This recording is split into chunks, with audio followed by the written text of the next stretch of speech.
朋友们，你知道你是如何一步步地执迷于外物，并与之发生纠缠的吗？在禅宗呢，有这样一个故事，说是在一次法会上突然起风了，四周的风帆呢随风摆动。一个僧人说是风在动，另一个僧人反驳说是帆在动。之后双方在风动和帆动之间争论不休。此时慧能从人群中站了出来，说不是风动，不是帆动，仁者心动。众人听后大吃一惊。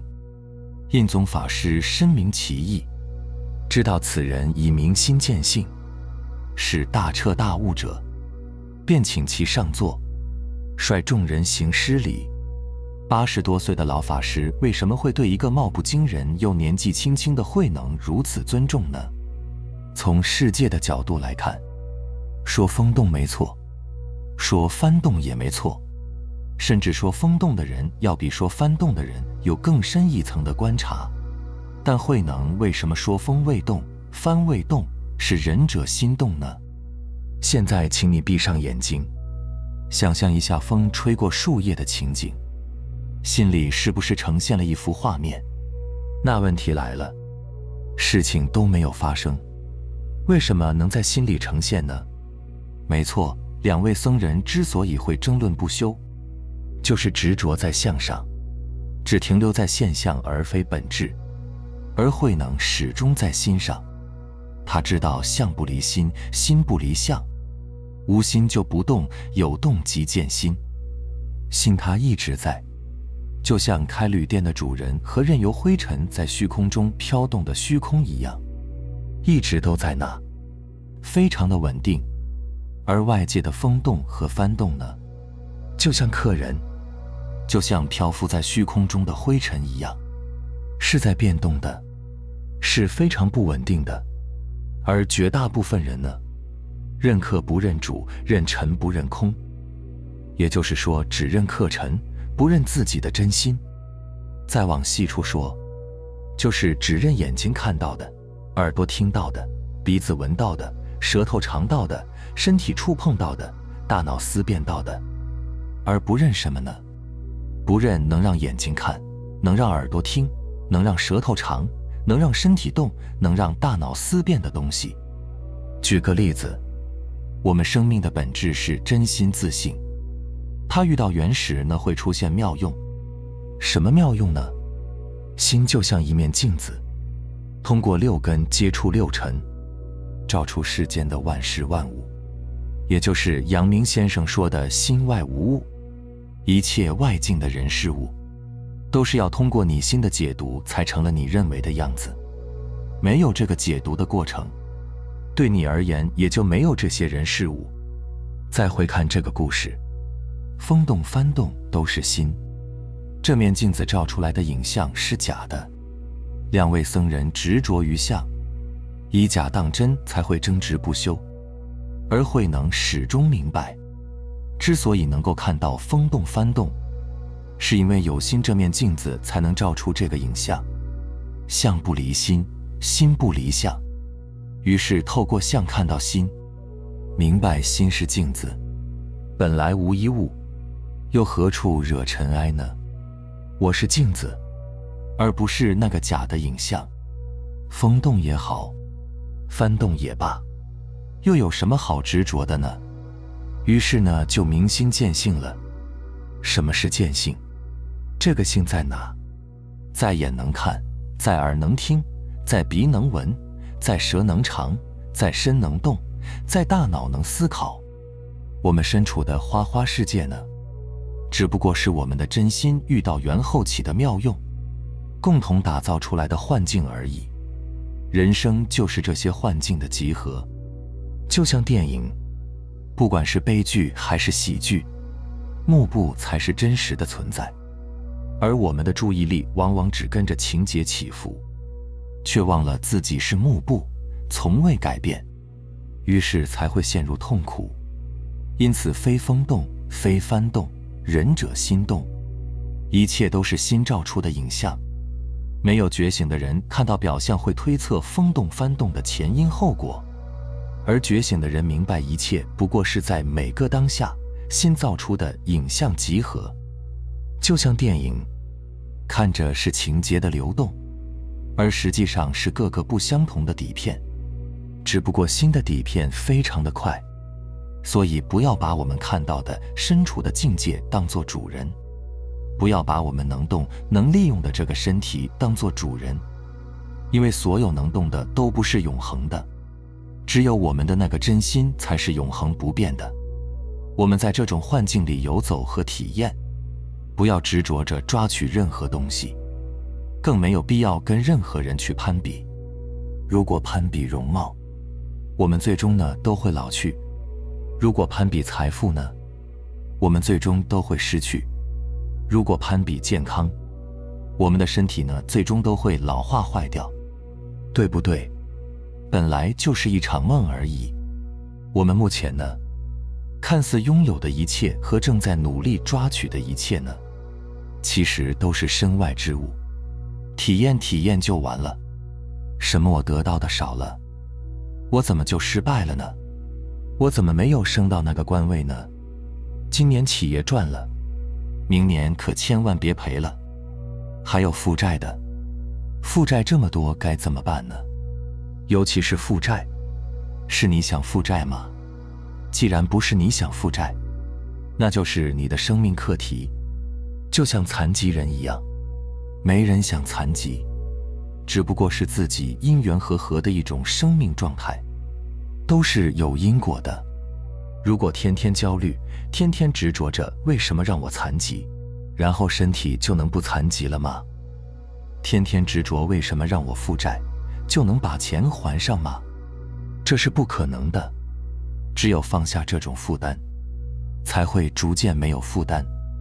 好在负债呢还有还上的机会，那残疾人呢，对吧？恢复的机会比负债小多了。所以一定要向内求，要明白这只不过是自己的人生课题，是虚幻不长久的。人生不过也就110年，平和的面对就行了。当你不执着不焦虑的时候，其实呢就是在提升你的生命能量的时候。生命能量提升了，你的命运虽然还在人生这场大梦里，但也是会改变的。如果你再多发心，多发善心，多多积德，不断的积累福报，那你在这个梦境中做事情的成功率就会大大的提高。比如负债，假如你想从做小生意开始逐渐的还债，就拿小吃摊来说吧，在做这件事之前呢，你的发心是非常关键的。你发心是如何调制我的小吃，才能让我的客户吃得健康又好吃？如何让我的客户得到实惠？本着这个发心去做，你就会非常的有底气。客户给你付钱的时候呢，你也不会有任何的不好意思。有人可能就会问了，做生意还会有不好意思收钱的吗？当然有，这个例子呢是小吃摊，可能看不出什么，但可以引申到其他的生意。如果是服装呢？是大型设备呢？是各种项目呢？前期的工作都做到位了，到了该提单的时候呢，有的销售就会不好意思，包括有的老板都会不好意思。为什么？发心有问题。最初设定的价格呢，自己都认为贵，但是如果你的发心真的是为了你的客户在着想，价格也是在你发心里面给到客户实惠的，那么你就会非常有底气的去提单。而这种提单呢，是顺其自然的帮助顾客下定决心来用你的产品的。而你的财富通道呢，往往在你这种善的发心的前提下，一直都是通的。所以你的生意一定会很好做。而你的小吃呢，还有可能做到多家连锁，甚至全国连锁。但是假如卖小吃，如果最开始想着的是我一天能卖多少个，能少放点材料就少放点材料，想通过投机倒把去多赚钱，这种发心的话，可能在一开始呢能快速赚上点钱，但是时间一长就完了。假如你对面也有一个卖小吃的，你的客人慢慢的就变得稀稀拉拉了。人家那的客人呢，反倒络绎不绝。慢慢的，你可能就想主动换行业了，于是再换上100个行业，结果还是一事无成。说到底就是你的发心不行。所以同行不同利其实很大的原因呢，就是福报。而福报的根源，一个是先天的，一个就是发心和践行。举一反三，做其他生意也是一样，包括平时为人处事也是一样。比如你去上班，你的发心是让单位接触自己的同事和领导都能心情愉悦，并且呢，也是朝这方面做的，那你就是在提升自己的生命能量，提升福报。回到家，你的发心是让家里人因为有你而感到幸福美满，并且也是冲着这个方向去做的，那么你的生命能量也是上升的，福报也是一点一点的增加的。而不是什么呢？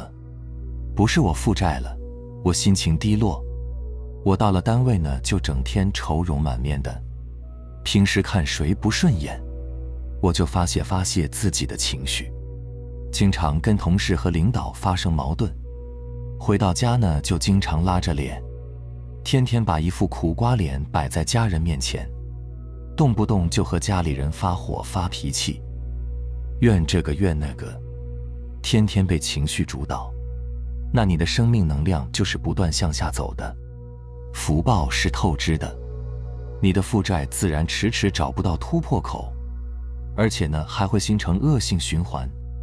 总之，我们知道了宇宙真相，知道了怎么玩才能让这个人生之梦做得好点，但依然呢不要执着在这上面。即使我们能拥有再大的福报，也不要执着在这上面，因为福报呢也是梦幻泡影，能增就能减，同时呢很难平衡。往往你拥有了财富的福报，不一定拥有健康的福报，拥有了健康的福报，不一定拥有子孝孙贤的福报。而且呢，所有的福报都是消耗品，最终呢都会消耗殆尽。总之，不要执迷于抓取这些东西，否则就会越陷越深，不停的苦厄轮回。所以回归真心对我们至关重要。要知道，外在的一切都和你的本来面目毫无关系。人生就像是幕布上的电影，放下对情节的评判执着，便回到了幕布，回到了真实。明白了吗？好了，非常感谢你能看到这里，希望能对你有所触动和启发。我们下期再见。